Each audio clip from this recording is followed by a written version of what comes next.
નમસ્કાર વિદ્યાર્થી મિત્રો, આપણે ધોરણ 9 વિજ્ઞાન અને ટેકનોલોજીમાં છેલ્લા આપણે કોષીય અંગિકાઓ વિશે વાત કરતા હતા.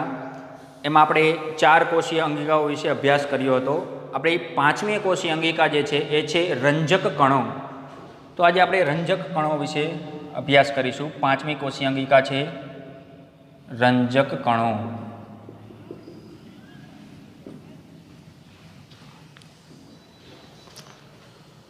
તો રંજક કણો જે છે એ માત્ર વનસ્પતિ કોષમાં જ આપણને જોવા મળે છે અને રંજક કણોના 2 પ્રકાર છે. રંજક કણનો મતલબ બીજો થાય છે કે પ્લાસ્ટિસ્ટ. બરાબર, રંજક કણોના 2 પ્રકાર છે. એક છે ક્રોમોપ્લાસ્ટિસ્ટ અને બીજો છે લ્યુકોપ્લાસ્ટિસ્ટ. તો રંજક કણો માત્ર વનસ્પતિ કોષમાં જ હોય છે, તે માત્ર વનસ્પતિ કોષમાં હોય છે. પ્રાણી કોષમાં આપણને રંજક કણો જોવા મળતા નથી અને તેના 2 પ્રકાર છે.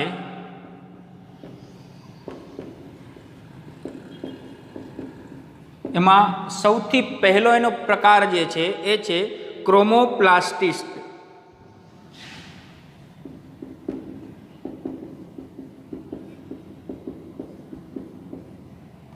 અને એનો બીજો પ્રકાર જે છે એ છે લ્યુકોપ્લાસ્ટિસ્ટ.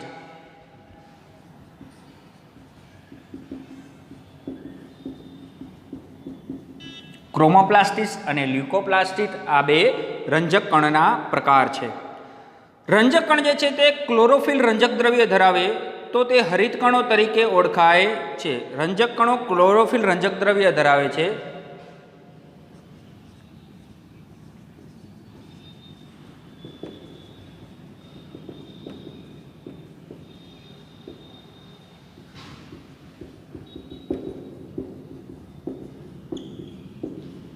જેને શું કહેવામાં આવે છે?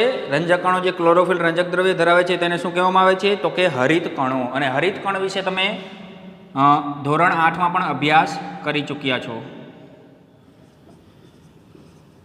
હરિત કણો તરીકે ઓળખાય, જે શેના તરીકે ઓળખાય છે? તો કે હરિત કણો તરીકે ઓળખાય છે. વનસ્પતિમાં હરિત કણો પ્રકાશ સંશ્લેષણ માટે ઘણા અગત્યના છે. એ આપણે અગાઉ ભણી ચૂક્યા છીએ. હરિત કણો ક્લોરોફિલ સિવાય વધારામાં પીળા કે નારંગી રંજક દ્રવ્ય પણ ધરાવે છે. હરિત રંગહીન કણો પ્રાથમિક કક્ષાની અંગિકાઓ છે, જેમાં સ્ટાર્ચ, ચરબી અને પ્રોટીન કણિકાઓનો સંગ્રહ થાય છે. તો રંગહીન કણો, સૌથી પહેલાં વાત કરીએ તો હરિત કણો ક્લોરોફિલ સિવાય વધારાના પીળા કે નારંગી રંજક દ્રવ્ય પણ ધરાવે છે. હરિત કણ ક્લોરોફિલ સિવાય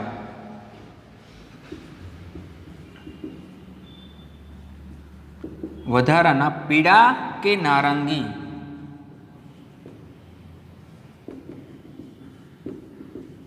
રંજક કણો ધરાવે છે. હરિત કણ ક્લોરોફિલ સિવાય વધારાના પીળા કે નારંગી રંજક દ્રવ્યો ધરાવે છે. રંજક દ્રવ્યો જે છે તે ધરાવે છે. અને રંગહીન કણો એટલે કે રંગ વગરના કણો પ્રાથમિક કણોની અંગિકાઓ, કક્ષાની અંગિકાઓ છે કે જેમાં સ્ટાર્ચ, ચરબી અને પ્રોટીન કણિકાઓનો સંગ્રહ થાય છે. રંગહીન કણો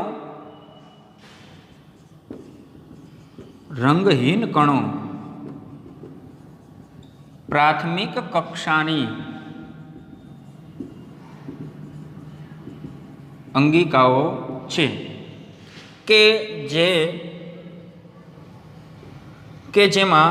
અંગિકાઓ છે કે જેમાં સ્ટાર્ચ, ચરબી અને પ્રોટીન કણિકાઓનો સંગ્રહ થાય છે.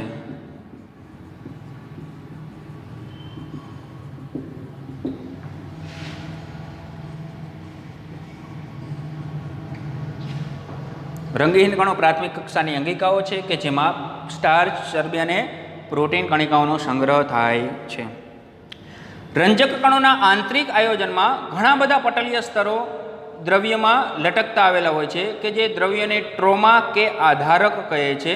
શું કહેવાય? ટ્રોમા અથવા તો આધારક આ દ્રવ્યને કહેવામાં આવે છે. અને રંજક કણોની બાહ્ય સંરચના કણાભ સૂત્રને મળતી આવે છે. કણાભ સૂત્રની જેમ રંજક કણો પણ પોતાના ડીએનએ અને રિબોઝોમ્સ ધરાવે છે. તો તે પોતાના ડીએનએ અને રિબોઝોમ્સ પણ ધરાવે છે. તે પોતાના ડીએનએ અને રિબોઝોમ્સ ધરાવે છે. જે રીતે આપણે કણાભ સૂત્રમાં જોયું હતું કે કણાભ સૂત્ર જે છે એ પણ પોતાના ડીએનએ અને રિબોઝોમ્સ ધરાવે છે, એવી જ રીતે આ રંજક કણો જે છે એ પણ પોતાના ડીએનએ અને રિબોઝોમ્સ જે છે તે ધરાવે છે. ત્યાર પછી વાત કરીએ તો છઠ્ઠી કોષીય અંગિકા જે છે એનું નામ છે રસધાની. છઠ્ઠી કોષીય અંગિકા કઈ છે? રસધાની.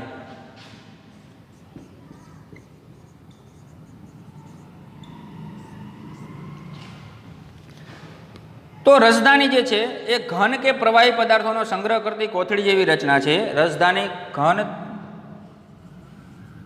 કે પ્રવાહી પદાર્થોનો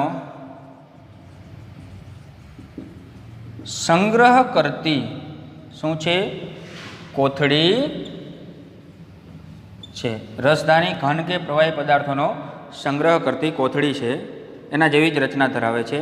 રસધાનીઓ પ્રાણી કોષમાં નાના કદની હોય છે, જ્યારે વનસ્પતિ કોષમાં ઘણા મોટા કદની હોય છે. તે પ્રાણી કોષમાં નાના કદની તથા વનસ્પતિ કોષમાં મોટા કદની હોય છે. જે આપણે ધોરણ 8માં આના વિશે આપણે અભ્યાસ કરી ચૂક્યા છીએ. બરાબર? રસધાની વિશે, જે પ્રાણી કોષમાં નાની હોય અને વનસ્પતિ કોષમાં મોટી આપણને જોવા મળે છે. કેટલાક વનસ્પતિ કોષમાં કેન્દ્રસ્થ રસધાની કોષના કદને 50 થી 90% ભાગ રોકે. કેટલો ભાગ રોકે? 50 થી 90%. વનસ્પતિ કોષના જે કેન્દ્રમાં જે રસધાનીઓ જોવા મળે છે એ રસધાની તે કોષનો 50 થી 90% ભાગ જે છે તે રસધાની પોતે જ રોકી લે છે. વનસ્પતિ કોષમાં રસધાનીઓ કોષીય દ્રવ્યો દ્વારા ભરેલી હોય છે, જે કોષને આસુનતા અને બરડતા આપે છે. વનસ્પતિ કોષના જીવનમાં અગત્યના ઘણા દ્રવ્યોનો સંગ્રહ રસધાનીઓમાં થાય છે, જેમાં એમિનો એસિડ્સ, શર્કરા, વિવિધ કાર્બનિક એસિડ્સ અને કેટલાક પ્રોટીન્સનો સમાવેશ થાય છે. તો વનસ્પતિ કોષના જીવનમાં અગત્યના ઘણા દ્રવ્યોનો સંગ્રહ રસધાનીમાં થાય છે.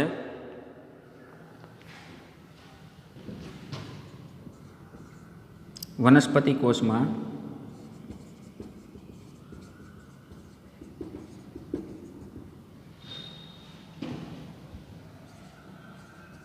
રસધાનીમાં કેટલાક અગત્યના દ્રવ્યો નો સંગ્રહ થાય છે, જેવા કે એમિનો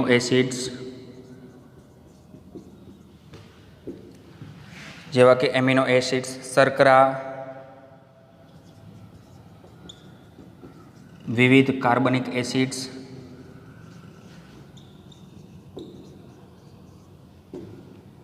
ત્યાર પછી કેટલાક પ્રોટીન્સ.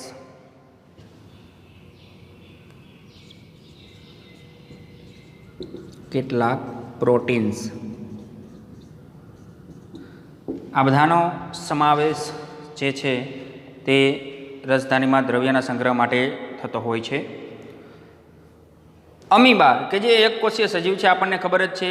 તો એકકોષીય સજીવો અન્નધાનીમાં ઉપયોગમાં લેવાયેલ ખોરાક દ્રવ્ય ધરાવે છે. કેટલાક એકકોષીય સજીવો વિશિષ્ટ પ્રકારની રસધાની પણ ધરાવે છે, કે જે વધારાના પાણીનો અને અમુક નકામા પદાર્થો જે છે તે કોષમાંથી ત્યાગ કરવાની મહત્વની ભૂમિકા ભજવે છે.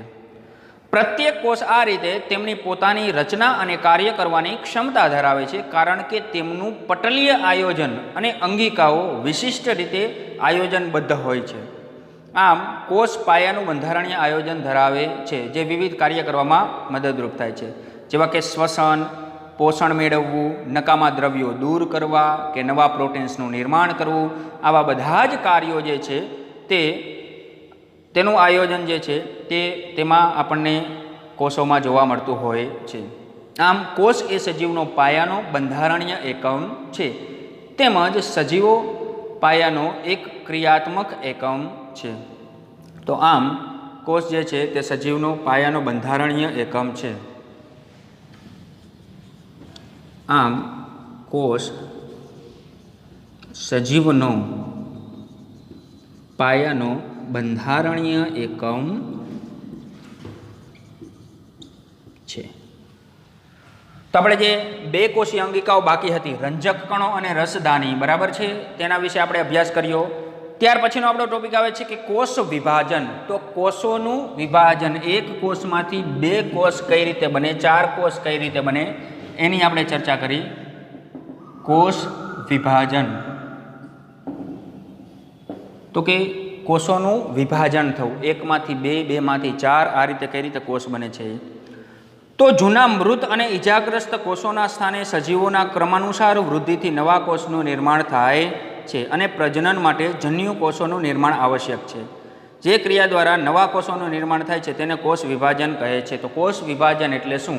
જે ક્રિયા દ્વારા નવા કોષનું સર્જન થાય છે તો તેને શું કહેવાય? કોષ વિભાજન. જે ક્રિયા દ્વારા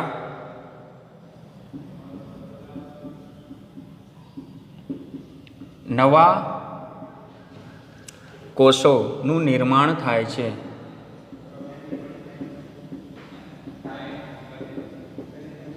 તેને શું કહેવામાં આવે છે?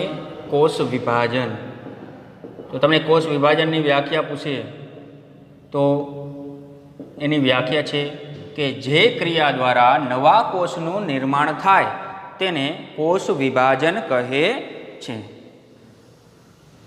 કોષ વિભાજનના મુખ્યત્વે બે પ્રકાર છે, એક સમભાજન અને બીજું અર્ધીકરણ, જેના પણ બે પ્રકાર છે. તેના બે પ્રકાર, એમાં સૌથી પહેલું છે સમવિભાજન અથવા તો સમભાજન અને બીજું છે અર્ધીકરણ. કોષ વિભાજનના કેટલા પ્રકાર? બે, એક સમભાજન અને બીજું અર્ધીકરણ. તો એમાં સૌથી પહેલાં આપણે સમભાજનમાં જોઈએ તો કોષ વિભાજનની તે ક્રિયા કે જે વૃદ્ધિ માટે મોટે ભાગે પામે છે, એટલે કે કોષ વિભાજન થાય છે, તેને સમભાજન કહે છે. તો કોષ વિભાજનની તે પ્રક્રિયા કે જે વૃદ્ધિ માટે મોટે ભાગે થાય છે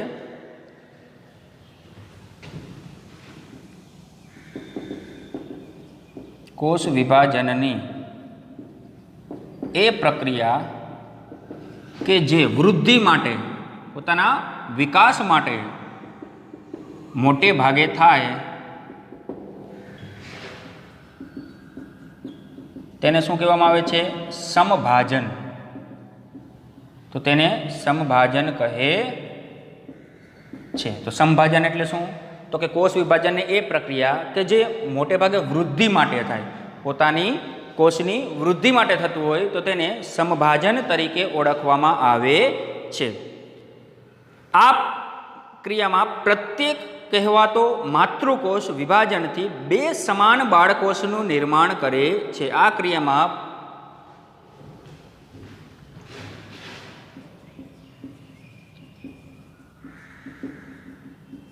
કહેવાતો પ્રત્યેક માતૃકોષ જે છે તે વિભાજનથી બે સમાન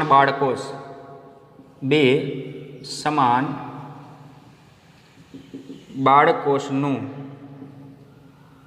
નિર્માણ કરે છે. તો સમભાજન છે એમાં પ્રત્યેક માતૃકોષ જે છે તે વિભાજનથી કેટલા? તો કે બે સમાન બાળકોષનું તે નિર્માણ કરે છે, બે સમાન. અને આ બે સમાન માતૃકોષમાંથી જે બાળકોષનું વિભાજન થાય છે તો માતૃકોષો જેટલા જ રંગસૂત્ર જે છે એમાં આપણને જોવા મળે છે. તેમાં માતૃકોષ જેટલા જ રંગસૂત્રો આપણને જોવા મળે છે. જેટલા માતૃકોષોમાં જેટલા રંગસૂત્ર હોય એટલા જ રંગસૂત્ર આપણને બાળકોષમાં પણ જોવા મળતા હોય છે. જે સજીવોમાં વૃદ્ધિ અને પેશીઓના સમારકામમાં મદદરૂપ થાય છે, તે સજીવોની વૃદ્ધિ અને તેના સમારકામ માટે ઉપયોગી છે. જે સજીવોની વૃદ્ધિ અને સમારકામ માટે ઉપયોગી છે. તો આ રંગસૂત્ર જે છે એનું કાર્ય શું? તો કે સજીવોની વૃદ્ધિ અને એના સમારકામ માટે આ કોષ વિભાજનની જે પ્રક્રિયા જે છે તે ખૂબ જ આપણને ઉપયોગી છે. ત્યાર પછી વાત કરીએ તો પ્રાણીઓના અને વનસ્પતિઓના પ્રજનન અંગોના નિયત કોષો અથવા તો પેશીઓને વિભાજન પામીને જન્યુકોષોનું નિર્માણ કરે છે. તેઓ પછીથી ફલન પામીને સંતતિનું નિર્માણ કરે છે. તો ફલનની પ્રક્રિયા જે છે તે આપણે ધોરણ 8માં અભ્યાસ કરી ચૂક્યા છીએ. તો ફલનની પ્રક્રિયા જે છે એ પણ આમાં આપણને જોવા મળે છે કે જે નવી સંતતિનું નિર્માણ કરે છે. તેઓ ભિન્ન ક્રિયા દ્વારા વિભાજન થાય છે, જેને અર્ધીકરણ કહે છે, જેમાં સતત 2 વિભાજન સંકળાયેલા હોય છે. જ્યારે કોષ અર્ધીકરણ દ્વારા વિભાજન પામે ત્યારે 2ને સ્થાને 4 નવા કોષનું નિર્માણ કરે છે. જે માતૃકોષો કરતાં નવા 4 કોષોમાં રંગસૂત્રોની સંખ્યા અડધી આપણને જોવા મળે છે. તો પ્રાણીકોષ અથવા તો વનસ્પતિના પ્રજનન અંગોના નિયત કોષો અથવા તો પેશીઓ જે છે એના વિભાજન પામીને જન્યુકોષોનું નિર્માણ કરે છે. તેઓ પછીની ફલન પામીને સંતતિનું નિર્માણ કરે છે. તેઓ ભિન્ન ક્રિયાઓ દ્વારા વિભાજન પામે છે, જેને અર્ધીકરણ કહે છે. તો અર્ધીકરણની આપણે વાત કરી તો પ્રાણીઓના અને વનસ્પતિઓના પ્રજનન અંગોના નિયત કોષો અથવા પેશીઓ, કોષો ભેગા મળીને શેની રચના કરે? પેશીની. પેશીઓ વિભાજન પામી જન્યુકોષોનું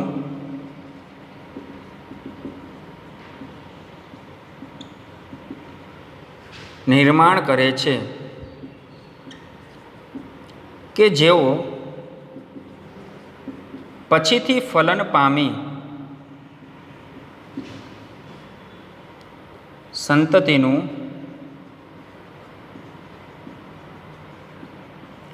નિર્માણ કરે છે.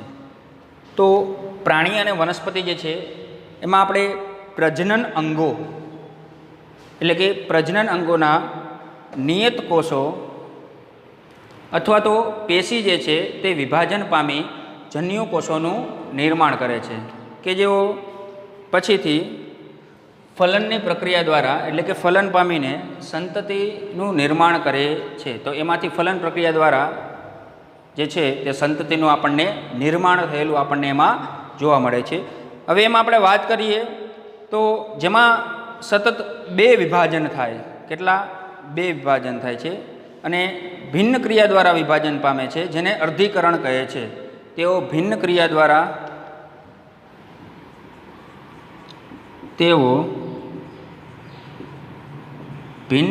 દ્વારા વિભાજન પામે છે, જેને શું કહેવામાં આવે છે? અર્ધીકરણ.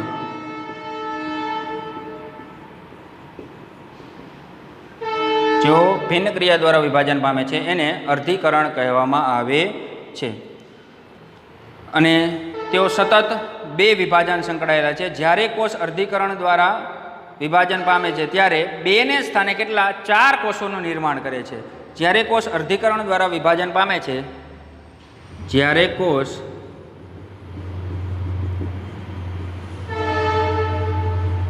અર્ધીકરણ દ્વારા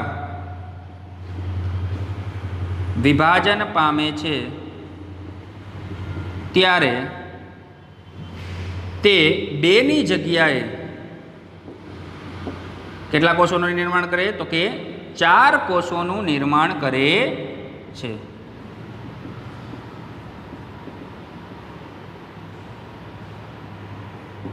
તો આપણને સમવિભાજન જે છે એમાં આપણને 2 સમાન બાળકોષનું નિર્માણ જોવા મળ્યું હતું. એની જગ્યાએ આમાં આપણને કેટલા અર્ધીકરણમાં તો કે 4 કોષોનું નિર્માણ થયેલું આપણને જોવા મળે છે. સમવિભાજનમાં માતૃકોષ જેટલા જ રંગસૂત્રો જોવા મળે છે, જ્યારે જે અર્ધીકરણ જે છે એમાં આપણને માતૃકોષ કરતાં અડધા કોષો રંગસૂત્રો આપણને જોવા મળે છે. તેમાં માતૃકોષ કરતાં